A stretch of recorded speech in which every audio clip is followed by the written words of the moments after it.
Ladies and gentlemen, let me ask you something straight from the heart. How many of you have ever been left on read? You poured out your thoughts, hit send, and then crickets, nothing, silence. And doesn't that silence feel louder than any response could ever be?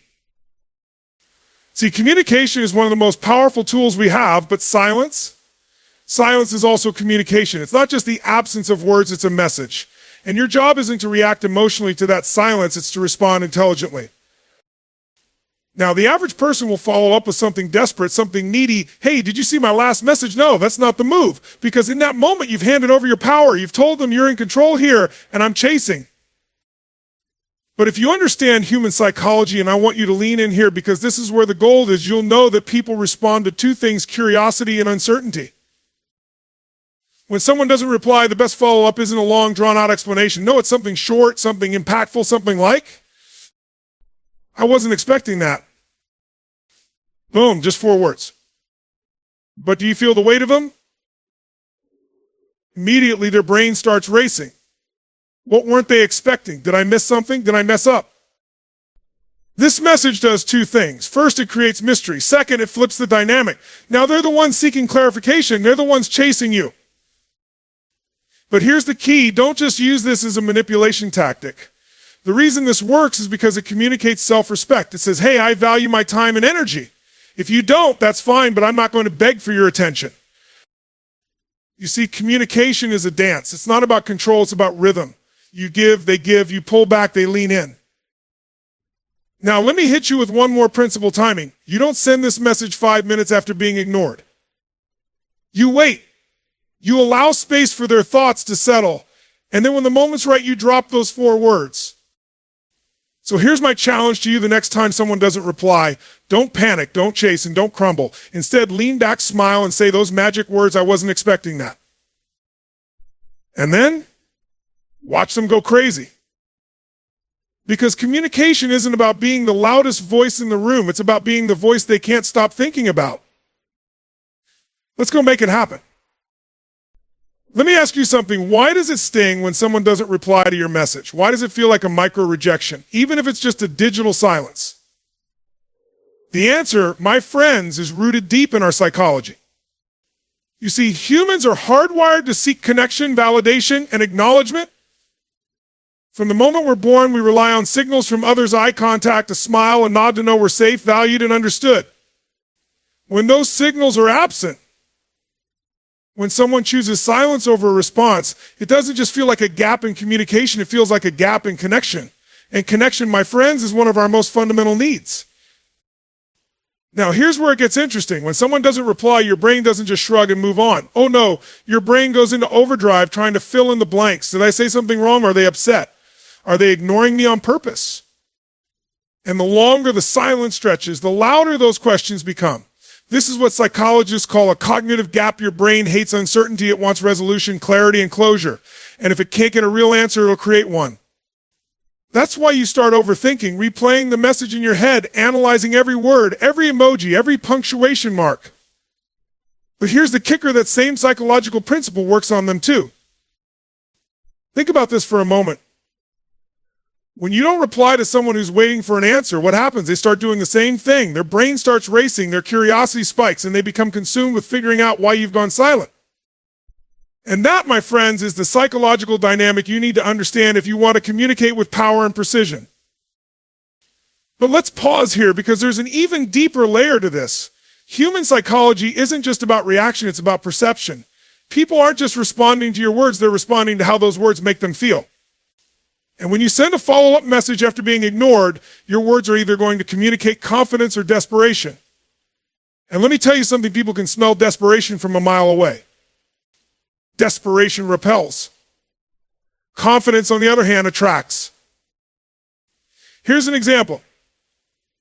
If someone doesn't reply and you send, hey, did you see my last message? What does that communicate? It communicates uncertainty. It communicates a fear of being overlooked.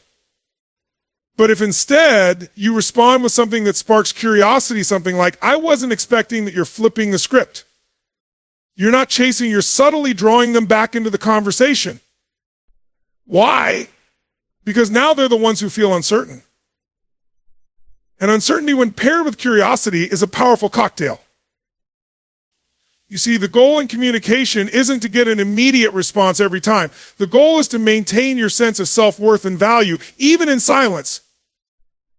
When someone doesn't reply, it's not always about you. They could be busy, they could be distracted, they could be processing your message. But when you react emotionally, when you send frantic follow-ups, you're letting their silence dictate your emotional state. And that's not power, that's giving your power away. Now let's flip it. Imagine you send a message, you don't get a reply, but instead of reacting emotionally, you respond strategically. You understand the psychology at play. You know that silence creates tension, and you know how to use that tension to your advantage.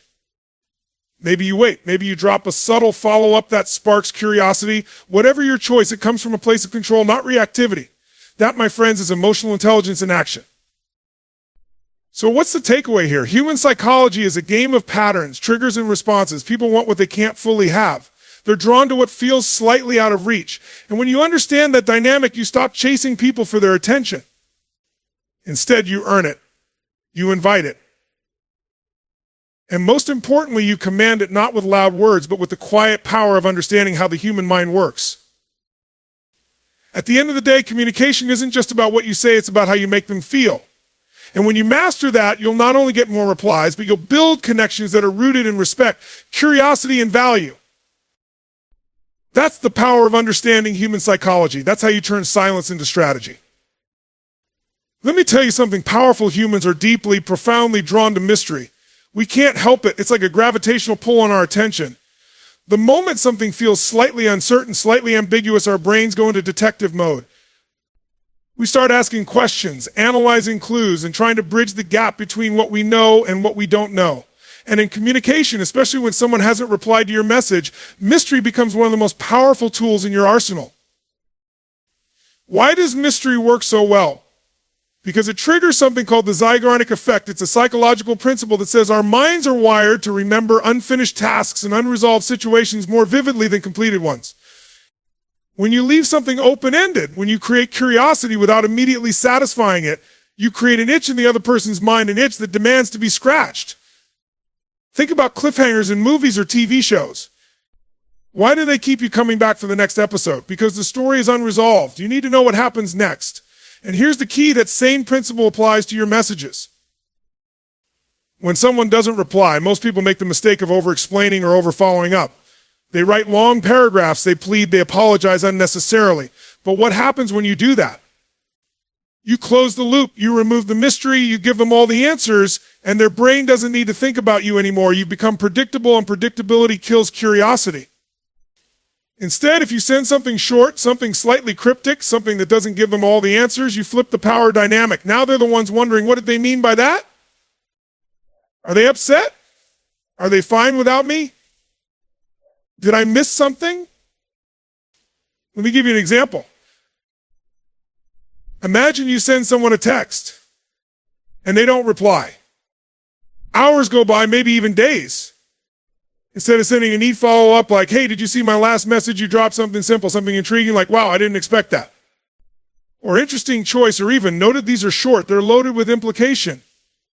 And most importantly, they leave space. Space for the other person to wonder, space for their brain to start filling in the blanks. And you know what happens? They start thinking about you. You become the unfinished task in their mind. You become the cliffhanger they need to resolve. But here's the important part: you can't fake this. You can't just copy and paste a mysterious message and expect it to always work.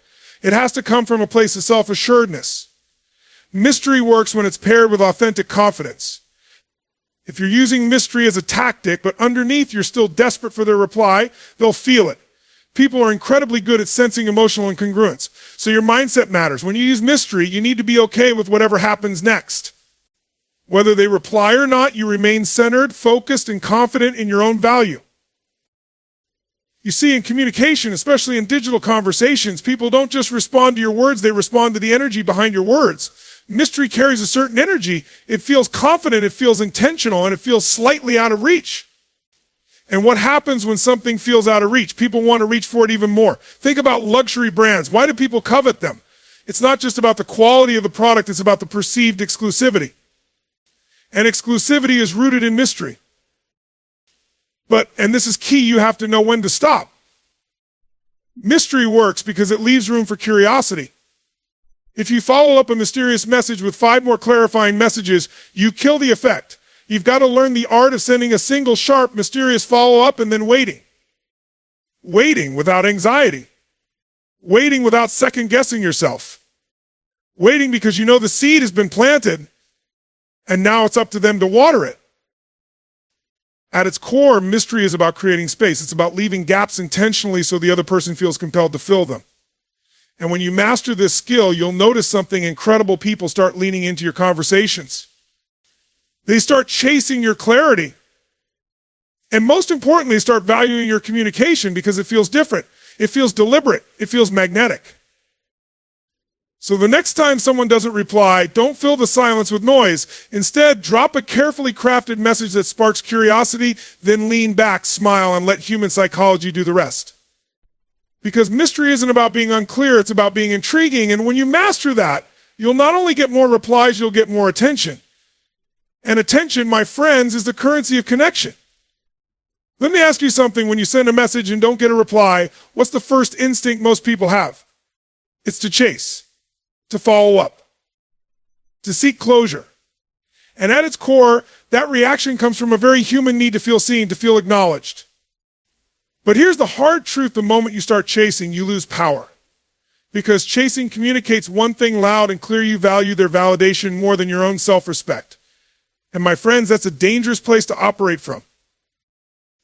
You see, in every interaction, whether it's personal, professional, or romantic, there's an invisible negotiation happening. And that negotiation isn't just about words, it's about perceived value. When someone doesn't reply to you, their silence creates a space. And in that space, you have 2 choices. You can fill it with neediness, or you can fill it with value. Most people don't realize this, but every follow-up message you send is communicating a silent message about how you view yourself. Are you saying, I need you to respond to feel okay about myself? Or are you saying, I value myself and I'll communicate with people who respect my time and energy? Because whether you realize it or not, the other person can feel that energy. And let me tell you, value isn't loud, it's calm. It's composed, it doesn't beg, and it doesn't chase. Think about the most magnetic people you know. Are they the ones constantly seeking attention, constantly asking for validation, constantly reminding you of their presence? No, they're the ones who seem comfortable in their own skin. They're the ones who communicate with intention and step back with confidence. And here's the kicker: they don't chase, because they know their worth isn't dependent on someone else's response. Now let's talk about the psychology behind this. When you chase someone's attention, you trigger a very specific response in their brain. It's called reactance. Reactance is what happens when someone feels like their freedom to choose is being restricted. When you chase, you're unintentionally putting pressure on them to respond, and their natural reaction is often to pull away further. On the flip side, when you communicate with calm confidence and value, you're triggering a completely different response. You're inviting them in instead of pushing them. Here's a practical example. Let's say you send a message and there's no reply. Instead of following up with, hey, just checking if you saw my message, which screams uncertainty, you could say something like, no worries, if you're busy, just let me know when you're free to connect. That's a message that communicates value. It says, I respect your time, but I also respect mine, and that subtle shift changes everything.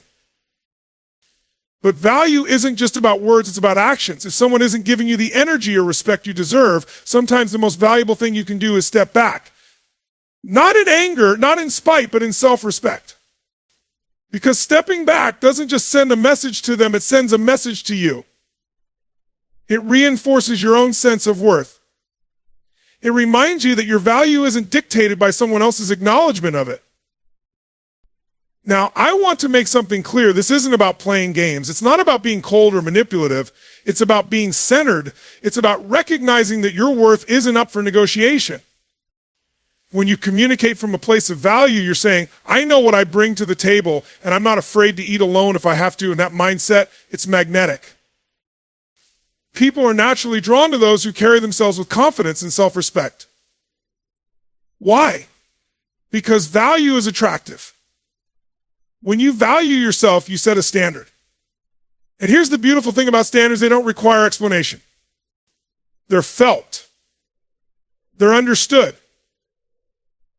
And people either rise to meet them or they don't. Either way, you win. Now, let's tie this together. Every message you send is an opportunity to communicate not just information, but energy. Are you communicating value or are you communicating desperation? Are you reinforcing your self-worth or are you outsourcing it to someone else's reply? These are the questions you need to ask yourself. Because the moment you start showing up in your communication with a sense of value and self-respect, everything changes. So the next time someone doesn't reply, don't react from a place of fear. Respond from a place of value. Maybe you follow up with a confident, concise message. Maybe you step back entirely.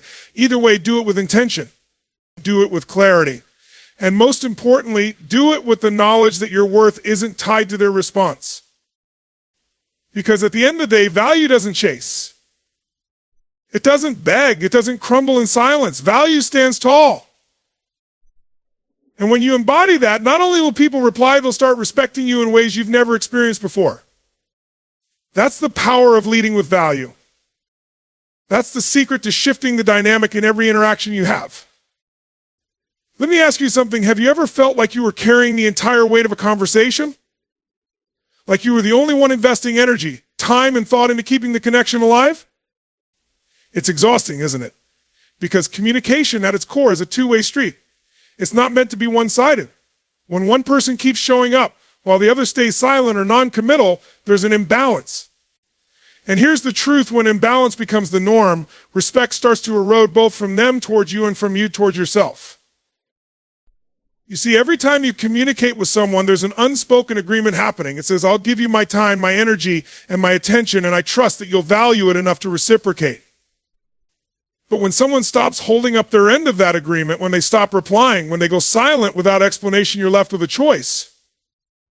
Do you keep pouring your energy into an empty space, or do you recognize that communication isn't just about effort, it's about balance? Now, here's where most people make the mistake: they double down. They start chasing. They send more messages, longer messages, overly polite follow-ups, or even guilt trips like, I guess you're too busy for me now. And while those reactions are human, they come from a place of wanting clarity, connection, or closure. They're also counterproductive. Why? Because they create a dynamic where one person is overfunctioning and the other is underfunctioning. And relationships, whether personal, professional, or casual, can't thrive in that imbalance. Communication is like a dance. There's a rhythm to it. One person steps forward and the other steps back. Then they switch. But if one person keeps lunging forward while the other remains motionless, it stops being a dance and becomes a chase. And here's the uncomfortable truth: people are rarely drawn to the one who's doing all the chasing. Why? Because chasing communicates scarcity. It signals that you value their attention more than they value yours. And in that dynamic, respect starts to fade. But let's pause here, because I want you to understand something deeply important. Stepping back isn't about punishing the other person. It's not about playing games or trying to manipulate them into responding. It's about respecting yourself. It's about recognizing that your time, your energy, and your presence are valuable. And if someone isn't showing up to meet you halfway, it's not your job to carry them the rest of the way. Because here's the reality: when someone values your presence, they'll show it. When someone respects your time, they'll protect it. And when someone cares about communicating with you, they'll make the effort. Now, I know what some of you might be thinking, but what if they're busy? What if they have a good reason? And sure, sometimes life happens. People get overwhelmed. They get distracted. But, and this is crucial, busy isn't the same as disinterested. A person who values you will still find a moment, even in their busiest days, to say, hey, I saw your message. I'll get back to you when I can. It's not about having endless availability. It's about showing basic respect. And if someone can't even offer that, it's not your job to keep justifying their silence. You see, communication is also about boundaries. Boundaries aren't about controlling someone else. They're about setting expectations for yourself. They're about saying, I'll show up fully and authentically, but I won't keep pouring into a space that doesn't pour back into me. And those boundaries, they're not walls, they're filters. They filter out the people who can't meet you at your level and make space for the ones who can. So what do you do when someone doesn't reply? You step back. You resist the urge to fill the silence with noise. You let the space breathe. And you remind yourself of this truth: someone else's inconsistency is not a reflection of your worth. Their silence is not an invitation for you to prove your value. In fact, sometimes the most powerful message you can send is no message at all. Not out of spite, not out of anger, but out of self-respect. Because here's the thing, when you step back, you create space for clarity. You allow the other person to make a choice. Will they lean in or will they step away? Either way, you get your answer. At the end of the day, communication isn't just about words, it's about reciprocity. It's about two people showing up with intention, curiosity, and respect. And when that reciprocity isn't there, your role isn't to chase, it's to step back, stand tall, and trust that the right people will match your energy. Because the people who truly value your presence won't need to be reminded to show up. They'll just show up. So the next time you feel yourself stepping into that chasing role, pause. Take a breath. And remind yourself communication is a two-way street. And if someone isn't walking towards you, you're allowed to stop walking towards them. Not with bitterness, not with frustration, but with the quiet confidence that your time, your energy, and your presence deserve to be met with the same level of respect you're offering. And when you operate from that place, trust me, you'll start to attract people who truly value what you bring to the table. Let me share something with you. Silence is one of the most powerful tools in communication, but most people don't know how to use it. In fact, most people are terrified of it. The moment there's a pause, an unanswered message, or an unreturned call, they rush to fill the void with words, more text, longer explanations, apologies, justifications. But here's the truth, silence isn't empty. Silence is a space, and in that space, there's power. When someone doesn't reply to your message, your instinct might be to follow up immediately to demand clarity, to get closure, to feel seen. But what if I told you that your silence, your intentional silence, can sometimes speak louder than any message you could ever send? Silence creates contrast. It creates a vacuum. And here's the key: people notice what's missing. When you stop chasing, when you stop filling the air with noise, it makes the other person feel the absence of your presence. And that absence, it can be far more impactful than any clever text or follow-up message. Think about it like this: when you're constantly available, constantly over-explaining, and constantly showing up, even when someone isn't reciprocating, you become like background noise. Predictable, expected. But when you pull back, when you let silence do the talking, you shift the energy. Suddenly you're not predictable anymore. Suddenly there's a question mark hanging in the air. And questions, my friends, are far more powerful than answers. Questions make people think. Questions make people feel. But here's the thing, silence isn't just about withholding communication from the other person. It's also about creating space for yourself, space to pause, space to reflect, space to ask yourself, why am I chasing someone who isn't meeting me halfway? Why do I feel the need to fill this gap with endless words and messages? What does this silence actually tell me about this relationship, this interaction, or this dynamic? Because silence isn't just a tool for them, it's also a tool for you. It's a mirror. It shows you where your insecurities are, where your fears are, and where you might be outsourcing your sense of worth to someone else's validation. And let me tell you, this people respect silence when it's intentional. Because silence isn't passive, it's active. It's a choice. It's you saying, I'm not going to beg for your attention. I'm not going to chase your response. I'm going to let this space exist, and if you want to step into it, you're welcome to. But I'm not going to force it. That kind of silence carries weight. It carries presence, and presence, my friends, is magnetic. But let's be real, holding silence isn't always easy. It can feel uncomfortable. It can feel vulnerable. It can trigger every insecurity you have about being ignored, overlooked, or undervalued. And that's exactly why it's so powerful. Because when you learn to sit in that silence, when you learn to own that silence, you're no longer reacting from a place of fear. You're acting from a place of strength. You're sending a message without saying a word. I value myself enough to let this space breathe. You see, most people underestimate the power of absence. They think if they're not constantly showing up, they'll be forgotten. But the opposite is often true. When someone notices your absence, when they notice the shift in energy, it forces them to pause and reflect. They start asking themselves, why haven't they followed up? Did I miss something? Are they upset? Are they moving on without me? And just like that, you've shifted the power dynamic. Not through manipulation, not through games, but through self-respect. And here's something important. Silence isn't about punishment. It's not about making someone feel bad. It's not about trying to control their behavior. It's about setting a boundary. It's about saying, I'm willing to communicate, but I'm not willing to beg.